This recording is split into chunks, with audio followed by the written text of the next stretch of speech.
The draft of my front cover overall did get good reviews. However, there were some elements that my peer assessment thought needed improving. The first was the logo. They thought it looked too informal, which created a strange parallel with the picture, fonts and colour scheme. They also said the posters inside needed a banner over the top of it, and it didn't look right at a jaunty angle. The text on the right goes over her face slightly. To improve this, they said to move the picture. The circle used as a highlighter was too close to her jaw. I also was told "so what's so good" is unnecessary, and if I removed it would give me more space for Zoe Carter, which was my main emphasis. Also, the banner would look better if the opacity was turned up. I also was told to make the barcode smaller and possibly move it to a different place. Having gained experience from the feedback from my front cover, I knew straight away that I had to change the logo that I had incorporated onto my contents page. The first improvement I was told to make was the column sizes. I was told that they either had to be all the same or two the same and one slightly larger. From this, I decided to make the two columns on either side the same size, but making the column in the middle slightly bigger to put more emphasis on the key artist who is featured in the magazine.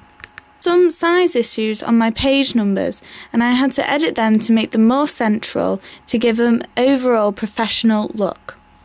The framing of my picture from the editor was slightly off and didn't give a very professional feel. Therefore, I changed the image because I felt there was too much white space on the other one. I then put a banner saying "We let the music speak," just to reinforce the morals and principles of the magazine, which is that the music comes first. Overall, my double-page spread draft wasn't very successful. This was mainly because I ran out of room to put my text on the article, this resulting in me only having a quarter of the article on my draft double-page spread. To fix this, in my final double-page spread, I removed the background from the picture on the right-hand side, moved the pull quote over to the left, which was more central, and slightly resized the picture of Zoe lying down. The stand first on my double-page spread was said to be too big and too wordy. Therefore, I rephrased bits of it and resized the paragraph. The drop cap was too wide.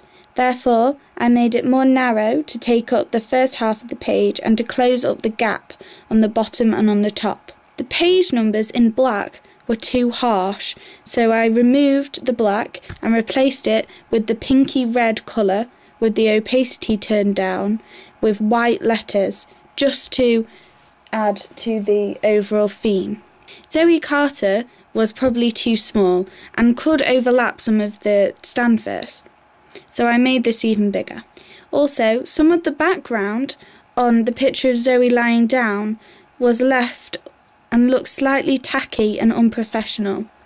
Therefore, I spent a lot of time trying to remove this. The framing on the images is sometimes unequal. Therefore, I had to spend time trying to get rid of this to make it look more professional.